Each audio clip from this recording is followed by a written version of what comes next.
ሁሉንም አይነት መልክዓ ምድር በአንድ አቅፎ የያዘው የደቡብ ኢትዮጵያ ክልል በግብርናው ዘርፍ እምቅ አቅም አለው። ይህን አቅም አሟጦ መጠቀም ከክልሉ አልፎ ለሀገር ብሎም ለዓለም እየተትረፈረፈ ምርት ተደራሽ ማድረግ ያስችላል።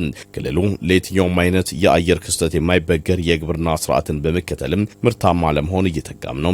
የክልሉ ግብርና ቢሮ ለኤልኒኖ ክስተት የማይበገር ግብርናን በመኸር አዝመራ እውን እናደርጋለን በሚል መርህ ባዘጋጀው የ2018 በጀት ዓመት ክልላዊ የመኸር አዝመራ ንቅናቄ መድረክ በምርት ዘመኑም ከ909,000 ሄክታር በላይ መሬት በማልማት ከ77 ሚሊዮን ኩንታል ምርት ለመሰብሰብ ስለመታቀዱ ተገልጿል። በምክትል ርዕሰ መስተዳድር ማዕረግ የዲላ ክላስተር አስተባባሪና የክልሉ ግብርና ቢሮ ኃላፊ ዶክተር መሪሁን ፍቅሩ በክልሉ በበልግ ወቅት በዘር ከተሸፈነው ማሳ 38.8 በመቶ የሚሆን ሰብል በኤልኒኖ ምክንያት መውደሙን ገልጸዋል። በመኸር እርሻው የመሰል ክስተት ስጋት እንዳለ ጠቁመው ለዚህ ጥንቃቄ ማድረግ ያሻል ብለዋል። መድረኩ ከተረጅነት ወደ ምርታማነት ብሎም ወደ ረጅነት ለሚደረገው ጉዞ እገዛው የላቀ እንደሆነም አንስተዋል።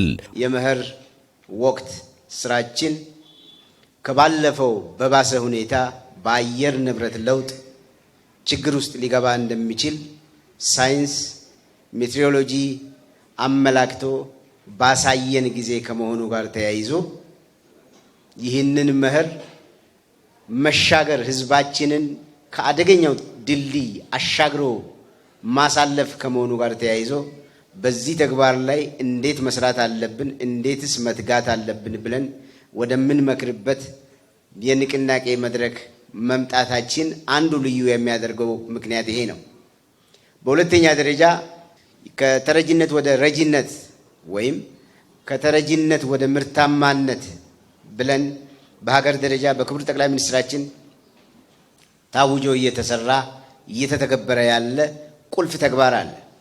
ይህ ተግባር እንደ ክልል ያለንበትን ደረጃ የምንገመግምበት እንደ ክልል ያስቀመጥነውን አቅጣጫ ወደ አንድ አድርገን ጉድለቶቻችን ላይ ትኩረት ሰጥተን ትኩረት በሰጠናቸው ቦታዎች ላይ ውጤታማ እንድንሆን አጋዥ የሚሆን ቁልፍ መድረክ። በመድረኩም የበልግ አዝመራ ወቅት አፈጻጸምና የ2018-19 የመኸር ስራዎች እቅድ በክልሉ ግብርና ቢሮ ምክትል ኃላፊና የእርሻ ዘርፍ ኃላፊው አቶ አድማሱ አወቀ ቀርቧል። የቀረበውን ሪፖርት መነሻ በማድረግም ተሳታፊዎች በሰጡት አስተያየት በበልግ ወቅት የገጠመውን የዝናብ እጥረት በመኸር ለማካካስ ይሰራል ያሉት በልግ ጊዜ ያጋጠመን የዝናቡ ቶሎ የመውጣት ሁኔታ ከፍተኛ ጉዳት አስከትሏል።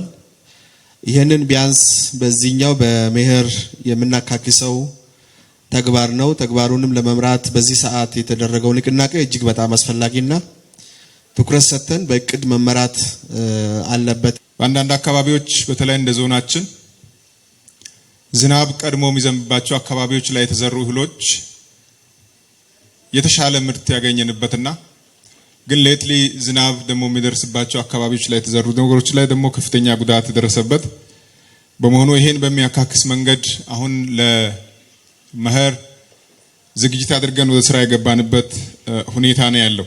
በክልሉ አብዛኛው አካባቢ በመኸር ወቅት የዝናብ እጥረት የሚያጋጥም በመሆኑ ቶሎ ለሚደርሱ ሰብሎች ትኩረት መስጠት እንደሚገባም የቢሮ ኃላፊ ዶክተር መሪሁን ፍቅሩ ተናግረዋል። አሁን ከዚህ በኋላ የሚኖረን የዝናብ ወቅት በጣም አጭር ስለሆነ ቶሎ ሊደርስ የሚችል ከመሬት ላይ ቶሎ በቅሎ ማገገም የሚችል እርጥበትን መያዝ የሚችል ውሃ ማሰባሰብ በሚያስችል መንገድ እነዚህ ቦታዎች ላይ ሊዘራ ይገባል። ሚተከል ከሆነ ሊተከል ይገባል። ይሄ በፍጥነት መሆን መቻል አለበት።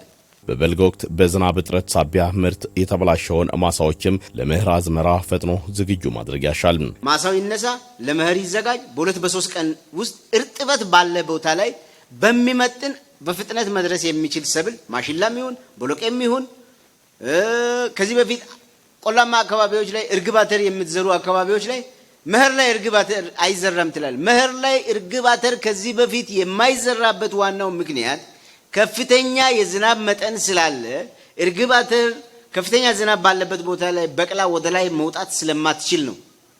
አሁን ግን ከፍተኛ ዝናብ የለም፣ እርግብ አተር ይዘራ መሰል ሰብሎች ይዘሩ። ስራ ስር በስፋት ይሄድ፣ ካዛባ በስፋት ይሄድ። ይሄ ይዘጋጅ በፍጥነት።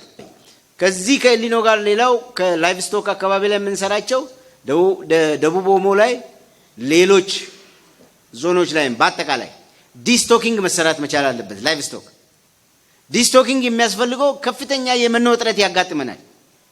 አሁን እኛ የምናወራው ሁሉ ነገ የሚመጣ ነው። ከተረጂነት ወደ ምርታማነት ለሚደረገው ሽግግር የተጀመሩ ስራዎች ውስንነት እንዳለባቸውም የመድረኩ ተሳታፊዎች ተናግረዋል። የደቡብ ኢትዮጵያ ክልል ብልጽግና ፓርቲ ቅርንጫፍ ጽሕፈት ቤት የፖለቲካና አቅም ግንባታ ዘርፍ ኃላፊው አቶ ንጋቱ ዳንሳ ህዝቡ ካመረተው ምርት ከተረጂነት ለመላቀቅ ለተጀመረው ስራ የሚጠበቅበትን ድርሻ እንዲወጣም ጥሪ አቅርበዋል። ህዝቡ አሁን በልግ ሃርቨስት የተደረገ ነው። ከበልግ እርሻ አንድ ሰው 5 ኪሎ ግራም ቢያንስ ለከተረጂነት ወደ ምርታማነት እህል ነገ ለረሃብ ሊጋለጥ ለሚችል ዜጋ መቆጠብ አለበት። ይሄ ቡና ሊሆን ይችላል፣ ይሄ በቆሎ ሊሆን ይችላል፣ ማሽላ ሊሆን ይችላል፣ ጤፍ ሊሆን ይችላል፣ ዳጉሳ ሊሆን ይችላል። አካባቢ ላይ አለ የሚባል ምርት አሁን በበልጉ የሚሰበሰብ ምርት ከዚህ ውስጥ 5 ኪሎ ግራም እያንዳንዱ ሰው መሰብሰብ አለበት።